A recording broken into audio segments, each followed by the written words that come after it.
스카이맨, 김바다. 7. 윤혁이의 영상편지. 윤혁이도 이 카메라에 편지를 써보내면 어떨까? 어떡해요? 엄마가 하신 것처럼 카메라를 보고 편지 쓴다고 생각하고 말을 하면 돼. 윤혁이는 눈물을 그치고 용연을 내려다봤다. 엄마랑 자주 왔던 곳이에요. 도시락 싸와서 먹고 그림도 그리곤 했어요. 스카이맨이 방화수류정에서 아래쪽 용연을 사진 찍었다. 이 방화수류정과 용연을 잘 찍어가서 엄마에게 보여주세요. 윤혁이가 스카이맨에게 부탁했다. 스카이맨은 방화수류정에서 내려가 용연을 가까이에서도 찍었다. 용연에서 방화수류정을 올려다보고도 찍었다. 이곳은 잘 보이게 다 찍었어. 준비되었지? 영상편지를 쓰는 거다. 윤혁이가 카메라를 보고 크게 숨을 내쉬었다. 엄마 아들 윤혁이에요. 윤혁이는 이 한마디를 하고는 멈추었다. 진정하고 천천히 말하듯이 해봐. 엄마가 하늘나라로 가셨다는 사실이 아직 실감나지 않아요. 방금 엄마의 영상을 보고 나니까 더 보고 싶어져요. 학교에서 돌아와 현관문을 열면 엄마가 윤혁이 왔어 하고 맞아줄 것만 같아요. 그렇지만 조금씩 적응해가고 있어요. 엄마의 말씀처럼 씩씩하게 살고 그림도 그릴게요. 엄마가 저를 얼마나 사랑하셨는지 알아요. 학교 생활도 즐겁게 잘하고 그림 그리며 행복하게 살게요. 엄마도 하늘나라에서 행복하세요. 윤혁이는 눈물을 참으며 영상편지 촬영을 마쳤다. 윤혁아, 울지 않고 잘했어. 스카이맨이 카메라를 끄고 렌즈 뚜껑을 닫았다. 엄마에게 제가 우는 모습을 보여주고 싶지 않았어요. 씩씩하게 살아가는 모습을 보여주고 싶었는데 잘 안 돼요. 아니야, 아주 잘했어.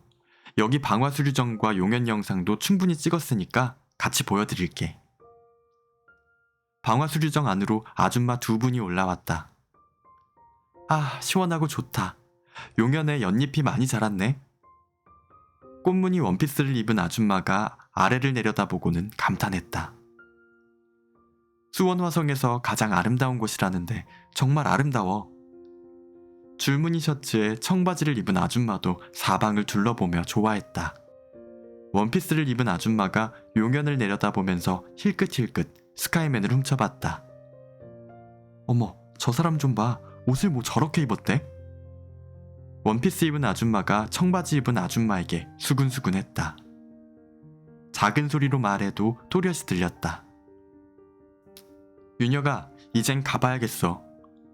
스카이맨은 아줌마들이 자꾸 쳐다보니까 불편해했다. 네, 저도 같이 가요. 윤혁이도 가방을 챙기고 운동화를 신었다. 이곳이 높아서 수원 시내가 아주 잘 보이는군. 스카이맨도 성벽 밖으로 보이는 경치를 둘러보았다. 이제 소원의 집에 가시나요? 윤혁이는 엄마가 기다리고 있을 것 같았다. 이제 가야지. 나는 저쪽 사람들 없는 곳에서 갈게. 안녕? 제가 배웅해 드릴게요. 윤혁이는 스카이맨과 헤어지는 게 못내 아쉬웠다. 그래서 스카이맨을 따라갔다. 방화수류정과 좀 떨어진 성벽 가까이에는 사람이 없었다. 윤혁아, 잘 지내? 또 올게.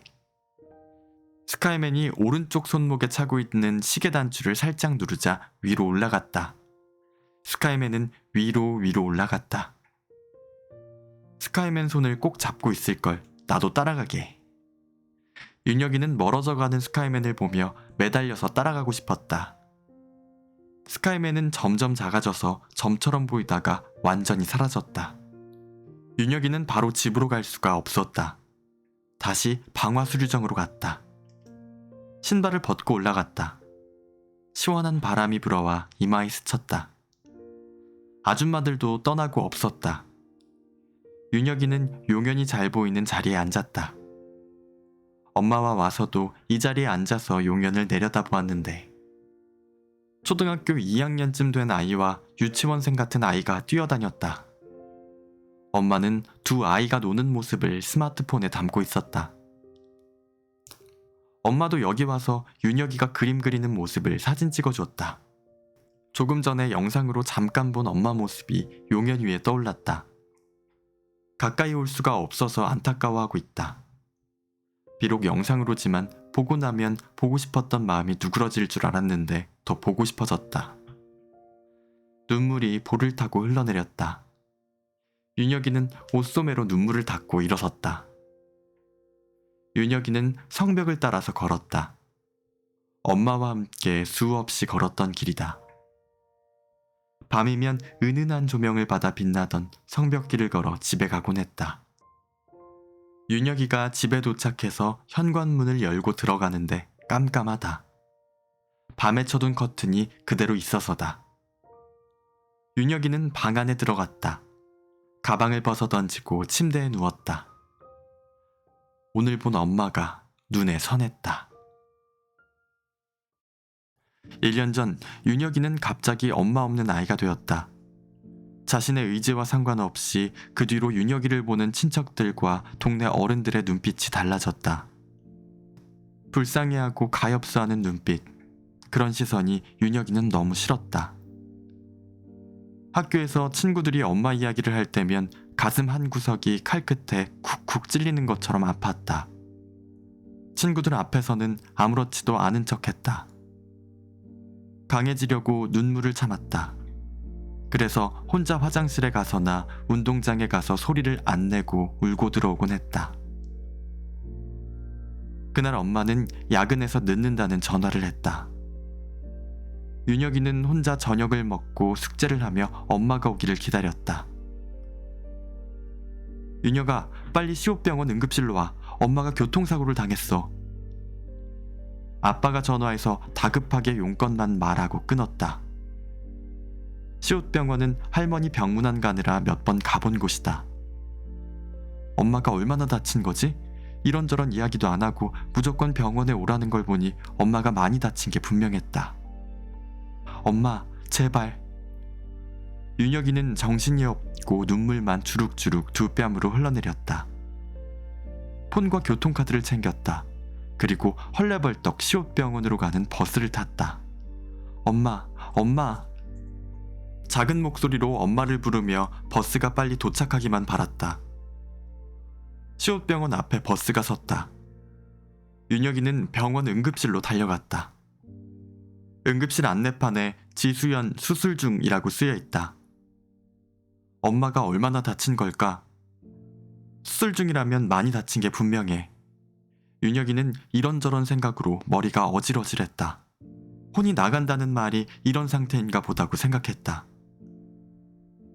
윤혁아, 왔어? 엄마가 많이 다쳤어. 아빠도 혼이 나가 있었다. 아무래도 상황이 심상치 않게 돌아가는 거라는 걸 직감했다. 엄마가 죽는 건 아니지요? 살아 계신 거지요? 윤혁이는 무서워서 생각나는 대로 물었다. 그럼 안 죽어. 꼭 살아서 우리와 함께 살 거야. 아빠도 무슨 말이든 그냥 하는 것 같았다. 아빠는 긴 의자에 앉아있지 못하고 응급실 복도를 왔다 갔다 했다. 하느님, 부처님, 우리 엄마 수술 잘 되게 도와주십시오. 윤혁이는 두 손을 모으고 빌었다. 눈물이 범벅이 되어도 닦을 생각을 안 하고 간절하게 기도했다. 생전 처음 해보는 기도였다. 지수연 씨 보호자 되십니까? 윤혁이가 고개를 들어보니 경찰 아저씨가 아빠를 찾았다. 네, 제가 보호자인데요. 복도를 오가던 아빠는 마지못해 대답했다. 경찰입니다. 지수연 씨가 골목길에서 음주운전자가 운전하던 승용차에 치였습니다. 지금 조사 중이라 몇 가지 협조사항이 있습니다. 사고 경위서 작성하는데 읽어보시고 보호자 성명 쓰고 사인해주세요. 네, 아빠가 그 경위서를 읽고 있었다. 음주운전자가 골목길에서 걸어가던 지수연 씨를 발견하지 못해서 발생한 사고입니다. 음주 측정 결과 0.019로 면허 취소 수준이었습니다. 경찰 아저씨가 사고 경위를 간단하게 알려줬다. 그 운전자 어디 있어요? 술을 처먹었으면 대리기사를 불러야지. 음주운전이 살인행위라는 걸 몰랐단 말이야? 아빠가 화를 참지 못하고 소리를 질렀다. 진정하시고 병원이니 말소리를 좀 낮춰주세요. 지금 사람이 죽느냐 사느냐는 마당에 내가 진정하게 생겼어요? 아빠는 폭발하기 직전으로 금세 울음을 터뜨릴 것 같았다. 수술이 끝나고 안정을 찾으면 다시 조사하러 오겠습니다. 경찰 아저씨들은 아빠에게 경례하고 서둘러 떠났다. 윤혁이는 그 당시의 일이 생생하게 떠올라 흐느껴 울었다. 불안해하며 수술이 끝나기를 기다리던 그 시간이 정말 길게 느껴졌다. 윤혁이는 울다가 그만 잠이 들었다. 윤혁아, 아빠 왔어. 왜 불을 안 켜고 있니? 윤혁이는 아빠가 부르는 소리를 잠결에 들었다. 하지만 눈이 뜨여지지 않았다. 그래서 계속 잠자기로 했다. 윤혁아, 어디 아프니? 밥도 안 먹었지? 아빠가 윤혁이 이마에 손바닥을 댔다. 윤혁이는 잠이 깼다. 열은 없는데 피곤해서 밥도 못 먹고 자나 보군. 아빠는 이불을 끌어올려서 덮어주고 나갔다. 윤혁이는 눈을 떴다. 깜깜하다. 한밤중인 것처럼 느껴졌다.